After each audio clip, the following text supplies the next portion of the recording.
poeta é um fingidor. Finge tão completamente que a dor, Fernando Pessoa, poesia. Poesia! Grande obstáculo para alguns alunos. Sejam bem-vindos ao canal Professor Alceu e hoje vamos tratar de interpretação de poesia. Vamos lá?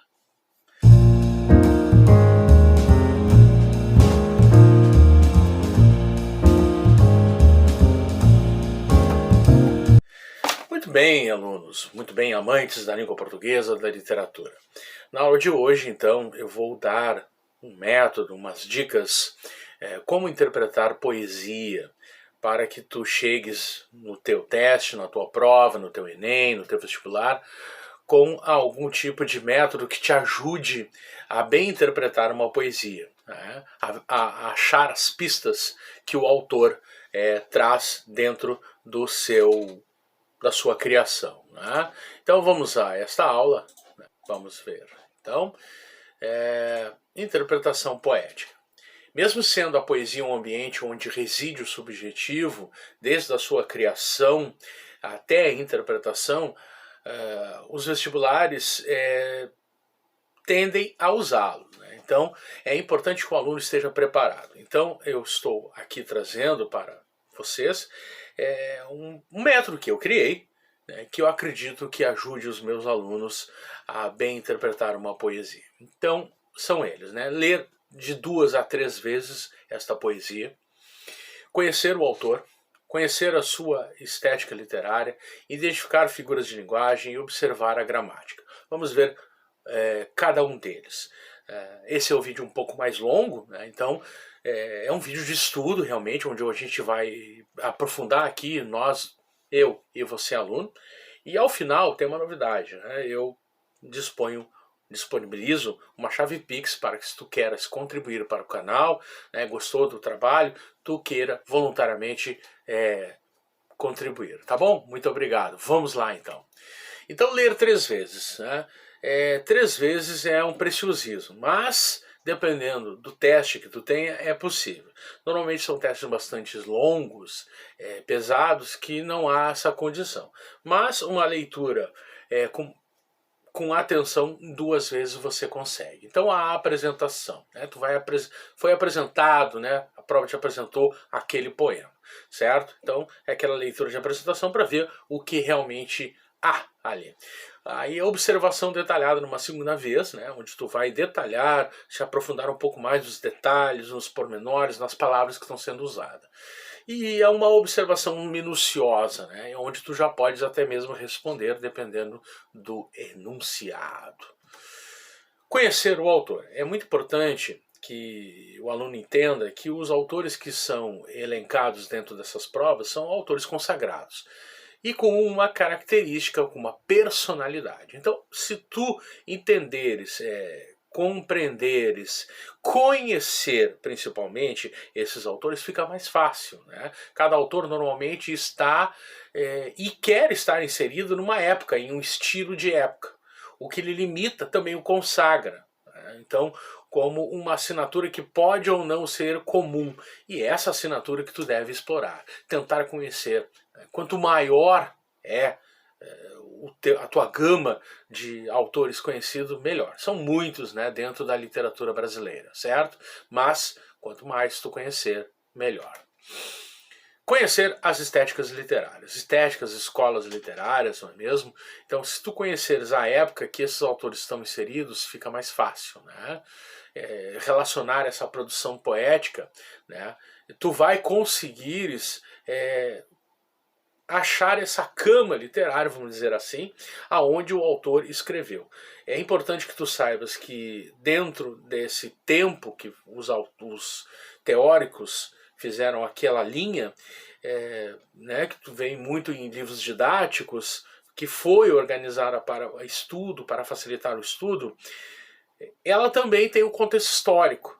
Então é toda uma imbricação de elementos que vão te ajudar a descobrir quais as intenções que o autor, em determinada época, tinha, o que era caro para aquele autor, não é mesmo?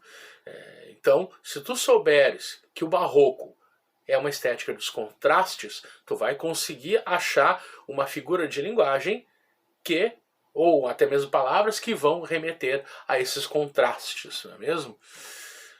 Então, falando em figuras de linguagem, as metáforas, aliterações, comparações, onomatopeias, antíteses são indicadores dos objetivos requeridos pelo autor.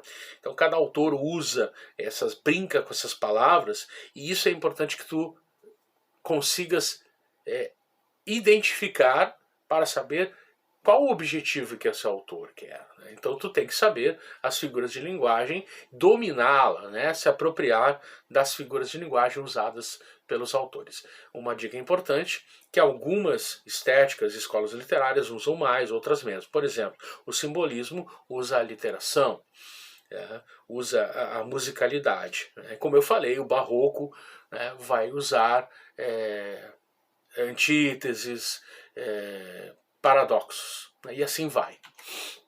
Observe a gramática, não desgrude da gramática. Então, qual a língua que os poetas escrevem? É Klingon, valeriano, javanês? Não, a língua natal, o nosso português no caso.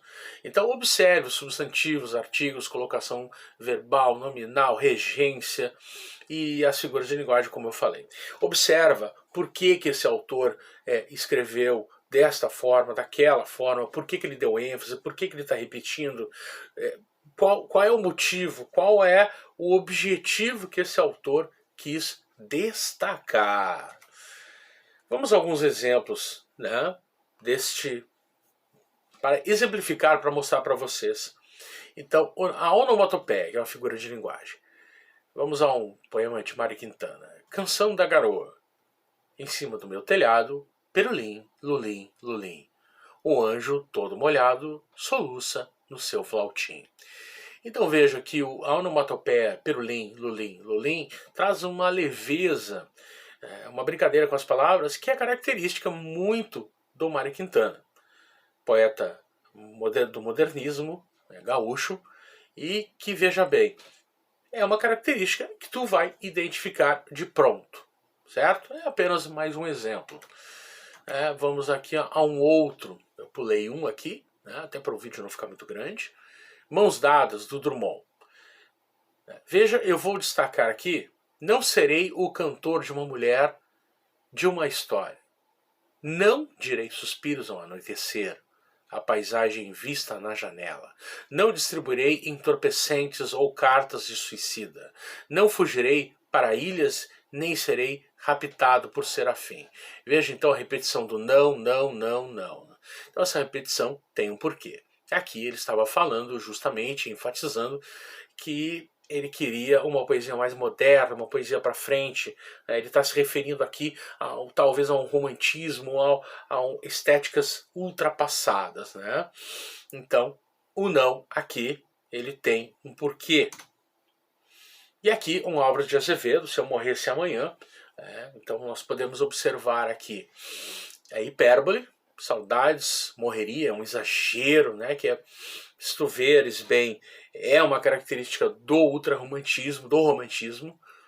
O tempo verbal, né? Perdera, então, por quê? Né? Eu perdera chorando essas coroas. Então, veja bem, o poeta do mal do século, ele vai se voltar para o passado, para algo que ele não alcança mais.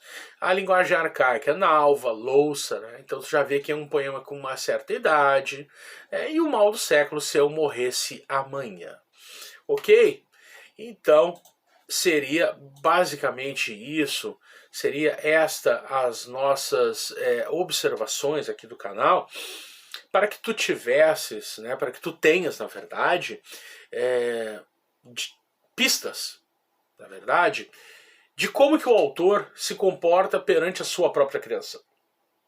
Essas pistas, elas têm que tentar chegar a uma metodologia, né? Um método para que tu não chegue a Deus dará, vamos dizer assim, sem nenhum tipo de preparo para identificar aquilo que está sendo pedido no teste, no Enem, principalmente, certo?